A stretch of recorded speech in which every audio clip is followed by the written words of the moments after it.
The unseen layers. Why context matters in Black cinema. Can a film be powerful, deeply resonant, and still be misunderstood?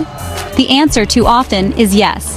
This is particularly true for Black cinema. These films often carry layers of meaning. These meanings are intricately tied to specific cultural and historical contexts.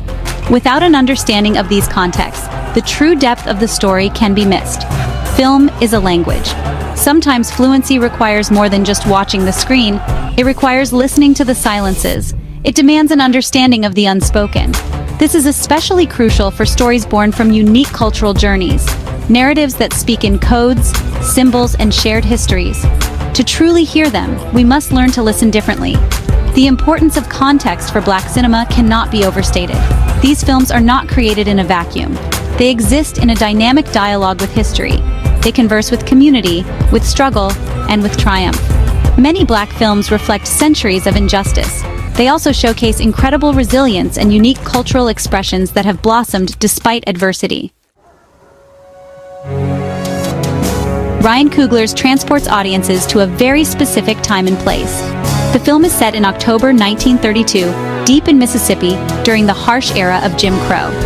The central plot follows two brothers, Smoke and Stack, both powerfully portrayed by Michael B. Jordan. They return to their Mississippi home from Chicago.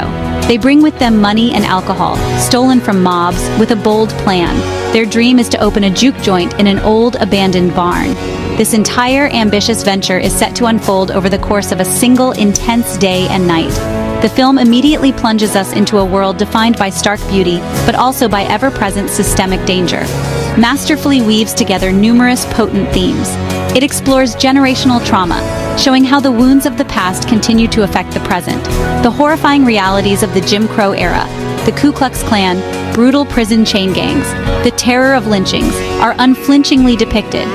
Furthermore, the film tackles cultural assimilation, appropriation, pervasive racism, and even incorporates supernatural elements, using vampires as powerful, chilling metaphors for consuming, oppressive forces. In her insightful opinion piece for the New York Times, titled Sinner's Review in Black Films, Context Matters, critic Lisa Kennedy articulated a crucial point. Her central argument is that a genuine understanding of cultural and historical context is absolutely vital when reviewing films. Like Kennedy's article was a significant and timely intervention in the discourse surrounding the film. She expressed with clarity and force what many viewers and creators feel deeply. Her thoughtful insights helped to frame the broader discussion around the film's initial, somewhat mixed reception. She issued a clear call for a more informed, nuanced critical approach from her colleagues. Kennedy powerfully argues that one cannot, or rather should not, review a film like in the same way one might approach a mainstream blockbuster. She emphasizes the importance of elements such as lived experience.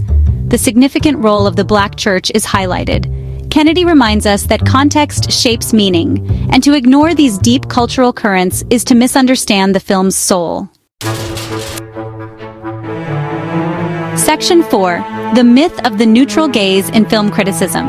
For many decades, film criticism has often operated under the assumption of a universal neutral perspective. This perspective, more often than not, has been white, middle class, and male by default. This unspoken default has profoundly shaped critical standards. It has played a significant role in defining what types of films are considered mainstream or universally appealing. However, it is crucial to recognize that this supposed neutrality is, in fact, a specific cultural position. It is not an objective, value-free lens through which all art can be impartially judged. When Black stories or stories from any marginalized community center their own perspectives unapologetically, it can sometimes make reviewers operating from this neutral standpoint uncomfortable. Films that do not conform to this perceived norm, films that speak in a different cultural register, may be mislabeled. This discomfort often arises not from any flaw in the filmmaking itself, but from a simple lack of familiarity with the cultural language being spoken. Section 5. Echoes of Misunderstanding and. The film, released in 1998, stands as a powerful example of a significant Black film initially misunderstood by many mainstream critics. Directed by Jonathan Demme and based on Toni Morrison's monumental novel, unflinchingly confronted the unspeakable trauma of slavery and its enduring, haunting legacy. Its initial critical reception was largely negative, with many reviewers finding it too dense, too challenging, or too emotionally overwhelming. However, over time, perspectives shifted dramatically. Critics and audiences began to recognize and celebrate its profound depth, its artistic courage, and its emotional power. Today is widely considered a masterpiece, a testament to the need for critical patience and evolving understanding. More recently, Melina Matsoukas' 2019 film also generated a divisive reception.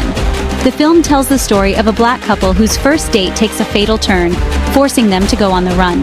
Different audiences interpreted its complex themes of black love, resistance against systemic injustice, and inescapable tragedy in vastly different ways.